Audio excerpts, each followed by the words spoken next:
الحمد لله والصلاة والسلام على سيدنا محمد وعلى آله وأصحابه أجمعين، أما بعد.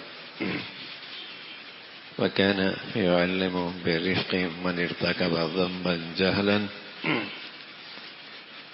پیارے نبی صلی اللہ علیہ وسلم کی مبارک زندگی اور آپ کا تعلق زندگی کے ہر طبقے سے تھا اور ہر قسم کے لوگوں سے آپ کا واسطہ اور آپ کا تعلق رہتا. تو گناہگار آدمی اور خطاکار کا آدمی اسے آپ سے کیسی محبتیں ملتی اور شفقت ملتی اور رہنمائی ملتی اور کیسا برتاؤ آپ کی ذات سے اس گناہگار کو ملتا. تو اس کا سلسلہ چل رہا تھا. معاویہ ابن حکم سلمی فرماتے ہیں کہ ہم نماز پڑھ رہے تھے رسول کریم صلی اللہ علیہ وسلم کے ساتھ.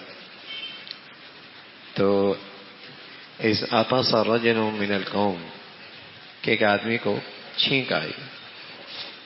تو میں نے نماز میں کہہ دیا یرحمک اللہ. نماز میں یرحمک اللہ کہہ دیا. تو لوگ مجھے گھورنے لگے. میں نے کہا نماز ہی کے اندر میری ماں مجھے گم کرے، کیا ہوا تمہیں؟ تم مجھے گھور گھور کے دیکھ رہے ہو. تو انہوں نے نماز کے اندر یوں ہاتھ مارا اپنے پہلوؤں پر، اشارہ کیا نماز میں خاموش ہو جاؤ. یہ کہنے لگے میں سمجھ گیا کہ یہ مجھے خاموش کرنا چاہتے ہیں. میں خاموش ہو گیا. نماز پوری ہوئی. رسول کریم صلی اللہ علیہ وسلم فرمانے لگے میرے ماں باپ آپ پہ قربان، ایسا معلم میں نے کوئی نہیں دیکھا اور تعلیم کا اس سے اچھا انداز میں نے کبھی نہیں پایا. ایسا معلم، ایسی شفقت کا انداز، سمجھانے کی ایسی پیارا طریقہ. تو نہ تو آپ نے اللہ کی قسم نہ تو مجھے آپ نے جھڑکا، نہ مارا، نہ برا بھلا کہا، اور یوں مجھ سے کہا دیکھو بھائی یہ نماز ہے اور نماز میں لوگوں کی سی باتیں نہیں ہوتی. نماز میں تو تسبیح ہوتی ہے، تکبیر ہوتی ہے، قرآن کی تلاوت ہوتی ہے. اس میں بات چیت نہیں ہوتی.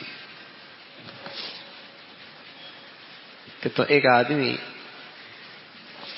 غلطی کی وجہ سے، جہالت کی وجہ سے کوئی غلطی کر بیٹھا، خطا کر بیٹھا، تو آپ علیہ الصلوۃ والسلام نے اسے کس انداز سے سمجھایا؟ جھڑکا نہیں، برا بھلا نہیں کہا. ایسا انداز برائی سے روکنے کا کہ جس سے وہ دین والوں ہی سے متنفر ہو جائے، دینی جگہوں ہی سے دور ہو جائے، دین ہی سے متنفر ہو جائے. یہ کون گناہگار ہے جس نے ایسا کیا؟ بعض اوقات ایسا ہوتا ہے کہ نوجوان بیچارے ہوتے ہیں، نہ سمجھ سے ہوتے ہیں، وہ دینی ماحول میں آئے نہیں ہوتے، لیکن جو پرانے دینی ماحول میں اٹھتے بیٹھتے ہیں نا، وہ انہیں اس نظر سے دیکھتے ہیں کہ جیسے بس آنکھوں سے تیر برسا دیں گے ان پر، اور ان کا زبان کا لہجہ، لب و لہجہ ایسا ہو جیسے کوئی نیزے مار رہے ہیں. تو بولتا ہے بس ٹھیک ہے، میں باہر ہی ٹھیک ہوں، میں باہر ٹھیک ہوں، اور جو میں رہ رہا ہوں بس وہی میرے لیے ٹھیک ماحول ہے. تو یہ بیچارے ذریعہ بن گئے اس کو دین سے دور کرنے کا، دین سے، ماحول سے دور کرنے کا. تو اللہ کے نبی صلی اللہ علیہ وسلم کی اس مبارک زندگی میں اسوہ حسنہ ہے کہ آپ نے کسی خطا کار کے ساتھ کیا برتاؤ کیا. کوئی نوجوان ہے، کوئی آدمی ہے، غلطی کر بیٹھا، بھول ہو گئی اسے، تو کس شفقت سے اسے سمجھایا اور کتنے اچھے طریقے سے اسے لیا. آج دنیا میں اس چیز کی بہت کمی ہے کہ کوئی واقعی اسے ہمدرد مل جائے، کوئی خیر خواہ مل جائے، کوئی اس سے میٹھی بات کر لے، کوئی میٹھے انداز میں اسے سمجھا دے. اس کی بڑی کمی ہے. تانا تو بہت ہے، طنز بھی بہت ہے، ہاں، لیکن میٹھے بولوں کے ساتھ کسی کی خیرخواہی کر لینا اور اس کو اس کی غلطی سے آگاہ کرنا، یہ اللہ کے نبی کا اسوہ ہے. تو رسول کریم صلی اللہ علیہ وسلم اس انداز سے کیا. ہاں، کوئی آپ کا پیارا ہوتا، قریبی ہوتا اور اس کے اندر آپ برائی دیکھتے تو بس اوقات زبان سے نہیں کہتے تھے، عملاً ہاتھ سے برائی دور کرتے. لیکن آپ یہ وہاں کرتے جہاں سامنے والے کے بارے میں اطمینان ہوتا کہ سامنے والے کو برا نہیں لگے گا اور وہ متنفر نہیں ہوگا. یہ وہاں آپ نے اختیار کیا ہے. ایک شخص آیا حضور علیہ الصلوۃ والسلام کی خدمت میں، اس کے ہاتھ میں سونے کی انگوٹھی تھی. آپ نے اسے انگوٹھی لی اور پھینک دی اور فرمایا اپنے ہاتھ میں آگ کا انگارہ رکھتے ہو؟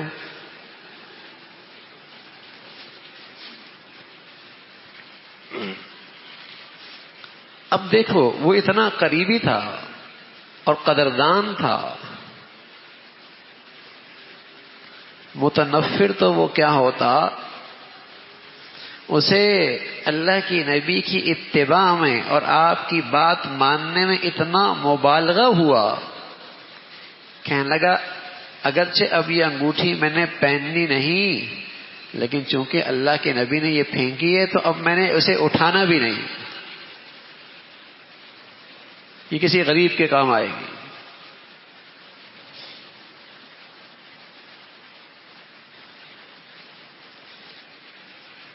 تو جہاں آپ کو یہ اندازہ ہوتا کہ سامنے والا متنفر نہیں ہوگا، ماحول سے مانوس ہے، اس سے خاص مناسبت ہے، تو وہاں بس اوقات آپ اس انداز سے بھی برائی روکتے تھے کہ انگوٹھی لی اور پھینک دی، کہ ہاتھ کی انگلی میں آگ کے انگارہ رکھتے ہو. اور وہاں پھر اتباع ایسی تھی، اتباع میں مبالغہ تھا کہ نہ صرف یہ کہ ساری زندگی پہنوں گا نہیں، اب اس انگوٹھی کو چونکہ اللہ کے نبی نے پھینکی ہے اب میں اس کو اٹھاؤں گا بھی نہیں.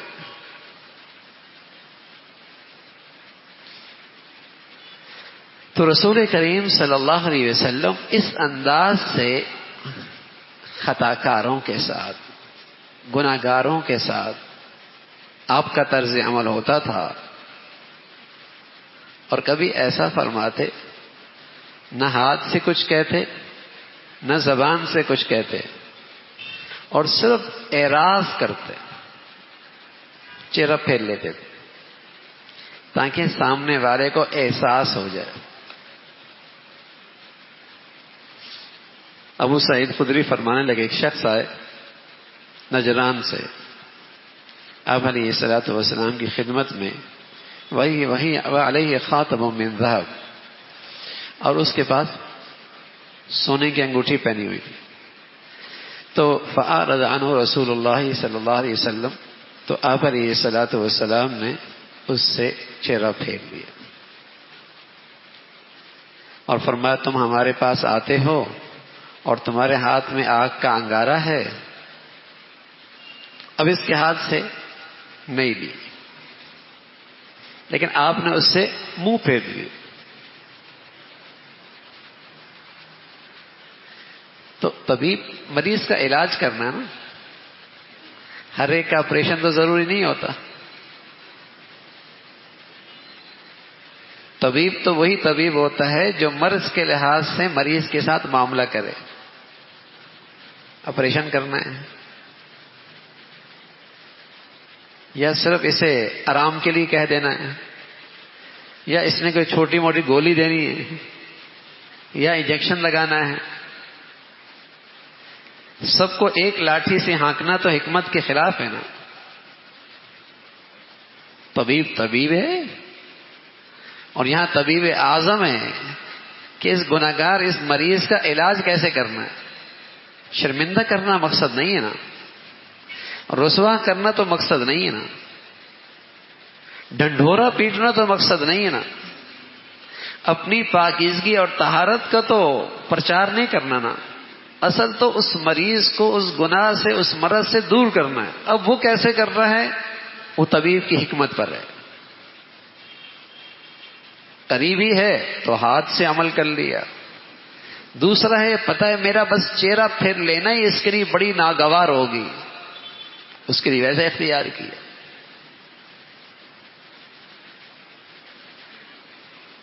تو یوں پیارے رسول صلی اللہ علیہ وسلم گناہوں سے نفرت دلایا کرتے تھے. اس مرض سے،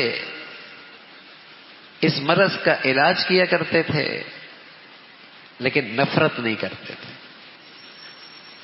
ایسا انداز آپ کا نہیں ہوتا تھا کہ اسے دین والوں سے تنفر ہو جائے، دینی ماحول سے وہ متنفر ہو جائے، یہ نہیں تھا. اللہ کے نبی صلی اللہ علیہ وسلم کا ایک بڑا پیارا ارشاد ہے، فرمایا کرتے تھے المؤمن مرآۃ المؤمن، مومن مومن کا آئینہ ہے. جب آدمی آئینہ دیکھتا ہے تو وہ دیکھتا ہے، آئینہ اس کو بتاتا ہے، ڈنڈورا نہیں پیٹتا کہ اس کا یہاں داغ ہے، یہاں کچھ لگا ہوا ہے، ڈنڈورا نہیں پیٹتا، صرف چہرہ دیکھنے والے کو بتاتا ہے کہ میاں یہاں ہے، یہاں یہ لگا ہوا ہے، کسی اور کو نہیں بتاتا. تو اسی طرح مومن مومن کا آئینہ ہے، عیب ضرور بتاتا ہے، خامی ضرور بتاتا ہے، مرض ضرور بتاتا ہے.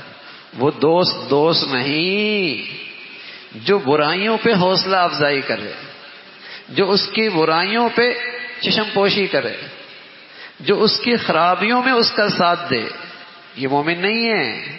مومن کی نشانیاں ہیں آئینہ کی طرح، خامیاں دکھاتا ہے، عیب دکھاتا ہے، لیکن خیرخواہ بھی ہے، دوسرے کو کانوں کان خبر نہیں ہونے دیتا.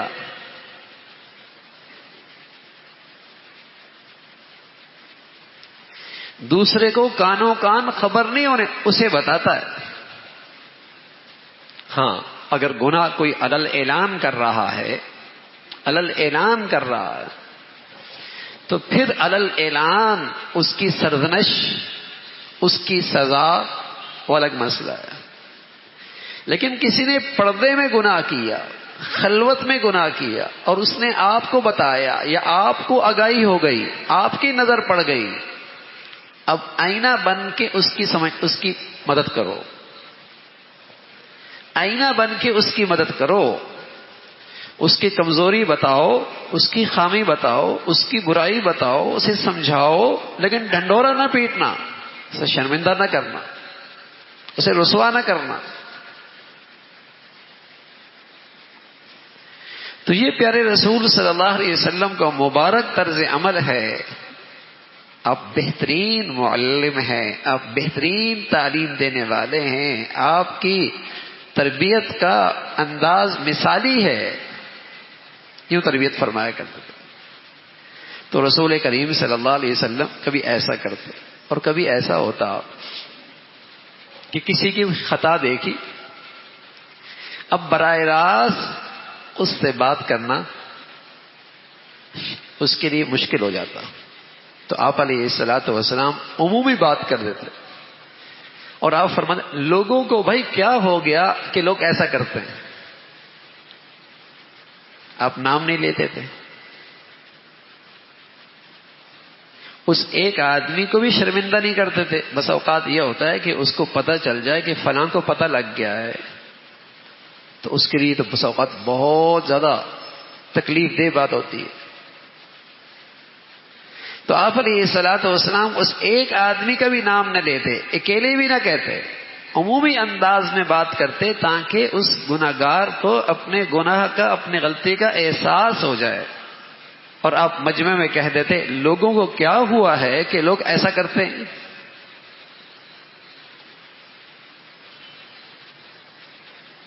تو اس انداز سے آپ علیہ الصلوۃ والسلام خطاؤں پہ اور کمزوریوں پہ آپ تنبیہ فرمایا کرتے تھے. اور کبھی آپ علیہ الصلوۃ والسلام بعض موقعوں پہ ایسا بھی فرماتے کہ کوئی گناہگار ہوتا, لوگوں کی عبرت کے لیے کوئی ایسا عمل کرتے تاکہ لوگوں کو عبرت ہو. ایک شخص آیا, کہا یا رسول اللہ فلاں کا انتقال ہو گیا ہے. آپ نے فرمایا نہیں ہوا. پھر تھوڑی دیر کے بعد وہ آیا, یا رسول اللہ انتقال ہو گیا. فرمایا نہیں ہوا. پھر آیا, یا رسول اللہ انتقال ہو گیا, نہیں ہوا. آپ ساتھ تشریف لے گئے. جب پتہ لگا تو پتہ لگا کہ اس نے خودکشی کی ہے, خودکشی کی. تو آپ علیہ الصلوۃ والسلام نے فرمایا ہم اس کا جنازہ نہیں پڑھائیں گے, ہم اس کا جنازہ نہیں پڑھائیں گے. اب یہ اللہ کے نبی صلی اللہ علیہ وسلم نے دوسروں کے لیے عبرت, دوسروں کے لیے تنبیہ, دوسروں کے لیے ایک پیغام کہ یہ گناہ ہے, اس کی بڑی برائی ہے, اس کی بڑی برائی ہے. دیکھو کتنا برا کام کیا کہ اللہ کے نبی کی امامت سے محروم رہا, آپ نے جنازہ نہیں پڑھا. تو اس برائی کی شناخت پیدا کرنے کے لیے, اس گناہ کی نفرت دلوں میں بٹھانے کے لیے بس اوقات آپ کوئی طرز عمل اختیار کیا کرتے تھے کہ ہم جنازہ نہیں پڑھائیں گے اس لیے کہ اس نے خودکشی کی ہے. تو یہ انداز سے پیارے رسول صلی اللہ علیہ وسلم کے گناہگاروں کے ساتھ, خطاکاروں کے ساتھ یہ آپ کا معاملہ تھا. اور پیش نظر یہ تھا کہ کس طریقے سے یہ گناہ کا مرض ان کی زندگی سے ختم ہو جائے اور معاشرے اور سوسائٹی کے اندر گناہ کی شناخت اور برائی بڑھ جائے. اس لیے کہ ہر گناہ کے پیچھے اللہ کا غضب چھپا ہوتا ہے, اللہ کی ناراضگی چھپی ہوتی ہے. حضرت عبداللہ ابن عباس رضی اللہ تعالیٰ عنہ سے پوچھا گیا, ایک آدمی بہت نیکیاں کرتا ہے, کثرت سے نوافل پڑھتا ہے, تسبیحات پڑھتا ہے, صدقہ خیرات کرتا ہے, بہت نیکیاں کرتا ہے, گناہ بھی کرتا ہے. اور دوسرا شخص ہے جو گناہ تو نہیں کرتا, فرائض اور واجبات اکتفا کرتا ہے, اس کی زندگی میں نوافل کی کثرت نہیں ہے. ان دونوں میں محفوظ کون ہے؟ تو عبداللہ ابن عباس فرمایا کرتے تھے رضی اللہ تعالیٰ عنہ, جو شخص گناہ کرتا ہے, کثرت سے نیکیاں کرتا ہے, یہ ہر وقت خطرے میں ہے. اس لیے کہ ہر گناہ کے پیچھے اللہ کا غضب چھپا ہوا ہے. کہیں ایسا نہ کوئی بھی گناہ کی نحوست سے ساری نیکیوں کا ملیے میٹ ہو جائے, کیونکہ ایک گناہ بس اوقات مہینوں کی نہیں سالوں کی نیکیاں ضائع کر دیتی. جیسے حسد ہے, نیکیوں کا ڈھیر ہو, فرمایا جیسے لکڑیوں کا ڈھیر ہوتا ہے اور خشک لکڑیاں ہوتی ہیں اور آگ لگ جاتی ہے اور وہ راکھ ہو جاتا ہے, اسی طرح حسد کی آگ نیکیوں کے ڈھیر کو ایسی جلا دیتی ہے. گناہ ہے, اس کی اپنی نحوست ہے.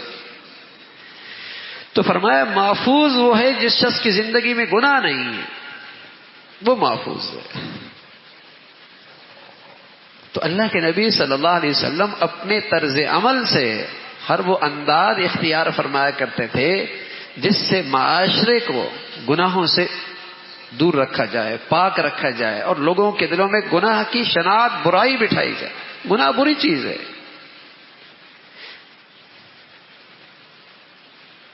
یہ ایسی چیز نہیں کہ اس کو زندگی میں برداشت کیا جائے. ہاں, اس کو ہٹانا کیسے ہے, اسے دور کیسے کرنا ہے, اس سے اپنے بچے بچیوں کو بچانا کیسے ہے، اپنے دوستوں کو اس سے دور کیسے کرنا ہے، وہ حکمت کے ساتھ، وہ نرمی کے ساتھ، وہ خیر خواہی کے ساتھ. تو اللہ رب العزت بھائی ہم سبھی کو دین کی صحیح سمجھ نصیب فرما دے.